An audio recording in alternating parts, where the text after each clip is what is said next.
नमस्कार। आज हम कैंसर के बारे में सीखेंगे। जैसा कि आप जानते हैं कि कैंसर एक बहुत ही तेज़ी से बढ़ती हुई बीमारी है। मेरा मानना ये है और ज़्यादातर डॉक्टर्स का मानना भी ये है कि हमारे लाइफ़स्टाइल की वजह से, इवन जो पॉल्यूशन है उसकी वजह से भी कैंसर के केसेज़ बहुत तेज़ी से बढ़ते जा रहे हैं। तो आज मैं आपको कैंसर के बारे में एक बहुत ही ब्रीफ इंट्रोडक्शन दूँगा एक लेमैन लैंग्वेज में कि कैंसर होता क्या है? देखिए, कैंसर एक ऐसी बीमारी है जिसमें हमारे जो सेल होते हैं वो डिवाइड करते रहते हैं और रुकते नहीं हैं। जनरली हमारे जो सेल होते हैं, अगर हमारे शरीर पे कहीं कट लग जाए, तो कट लगने की वजह से जो गैप क्रिएट होता है, पहले उसमें क्लॉटिंग होती है। क्लॉटिंग होने के बाद स्किन सेल्स उसको कवर करने के लिए मल्टीप्लाई करते हैं और जब वो एक दूसरे की सरफेस को टच करते हैं, तो वो रुक जाते हैं।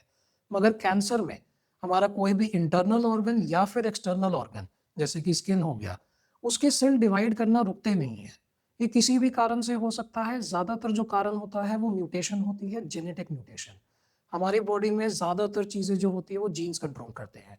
तो जब कोई कट लग जाता है और हमारे जीन्स जो है वो मॉडिफाइड हैं, डैमेज्ड हैं, तो उस केस में वो प्रोडक्शन ऑफ सेल्स नहीं रुकेंगे। अगर वो नहीं रुकेंगे तो वो वहीं पे ही उसी जगह पे एक ट्यूमर फ़ॉर्म कर लेंगे। अब ट्यूमर फ़ॉर्म करने के बाद ये ज़रूरी नहीं है कि वो कैंसरस हो जाए। हो सकता है वो एक बिनाइन ट्यूमर हो जो बहुत ही ईज़िली सर्जरी से रिमूव हो जाए। मगर अगर म्यूटेशंस बढ़ जाएँगी, तो वो कैंसरस भी बन सकता है। इसके बारे में मैं अगली वीडियो में और विस्तार से कवर करूँगा कि कैंसर किस टाइप के होते हैं, क्या होता है, ग्रेडिंग क्या होती है, स्टेजिंग क्या होती है। अभी के लिए हमारे लिए ये जानना बहुत ज़रूरी है कि म्यूटेशंस हो क्यों रही है।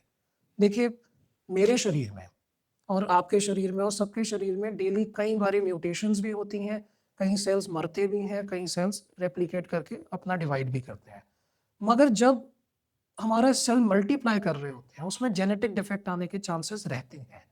अब हम जो पॉल्यूशन में जी रहे हैं, हम जो गंदा खाना खा रहे हैं और ख़ास करके अगर हम स्मोकिंग कर रहे हैं, अल्कोहल ले रहे हैं, तो ये म्यूटेशन के चांसेस को बहुत ज़्यादा बढ़ा देता है। ऐसे केस में अगर हमने म्यूटेशन के चांसेस को बढ़ा दिया, तो जहाँ पहले सेल की म्यूटेशन में अंदाज़न तौर पे हम मान लेते हैं कि 10 म्यूटेशंस हो रही थी एवरी डे, अब हम 100 म्यूटेशंस कर रहे हैं। अब ये म्यूटेशन होने के बाद नेक्स्ट स्टेप आता है कि जो हमारे इम्यून सेल है, वो इन डैमेज सेल को यूजुअली खत्म कर देते हैं। वो उनको डिस्ट्रॉय कर देते हैं, मार देते हैं। मगर अगर आपका इम्यून सिस्टम भी वीक है, जिसके कारण कई हो सकते हैं, हो सकता है आप एक्सरसाइज़ नहीं करते हैं, आप अपने शरीर का ढंग से ध्यान नहीं रखते हैं, किसी भी कारण से। अगर आप अपना इम्यून सिस्टम भी डाउन कर लेते हैं, इवन एचआईवी, एड्स में और कई बीमारियों में भी इम्यून सिस्टम कॉम्प्रोमाइज़ होता है। ऐसे केस में आपका इम्यून सिस्टम डाउन होने की वजह से और ज़्यादा म्यूटेशन होने की वजह से कैंसर के होने के चांसेस बहुत ज़्यादा बढ़ जाते हैं। तो हम इसमें कर क्या सकते हैं? अब हमें पता चल गया कि कैंसर किस वजह से हो रहा है।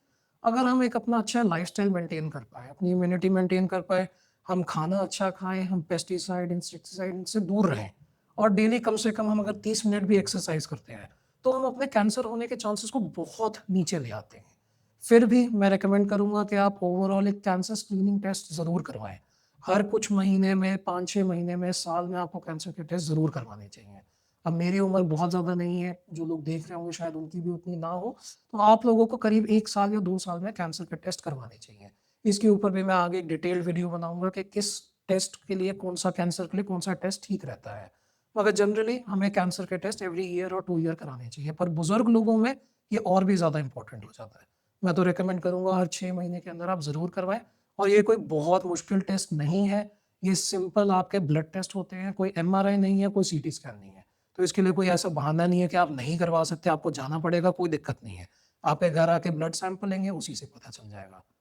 तो इस बारे में तो मैं इतना ही अभी आपको समझाना चाहूँगा। आने वाले वीडियोज़ में इस टॉपिक को हम और डिटेल में कवर करेंगे और ज़्यादा एक्सटेंसिवली समझेंगे, टेस्ट के बारे में, स्टेजिंग के बारे में, ग्रेडिंग के बारे में और डिफरेंट टाइप के कैंसर्स में भी जाएँगे कि कई कैंसर हैं जो अगर अर्ली डिटेक्ट हो जाएँ तो पूरी तरीके से क्यूर हो सकते हैं और कई ऐसे होते हैं जो अगर अर्ली डिटेक्ट हो भी जाए, तो भी थोड़ा उनका ट्रीटमेंट डिफ़िकल्ट रहता है। वो हम आने वाले वीडियो में कवर करेंगे। धन्यवाद।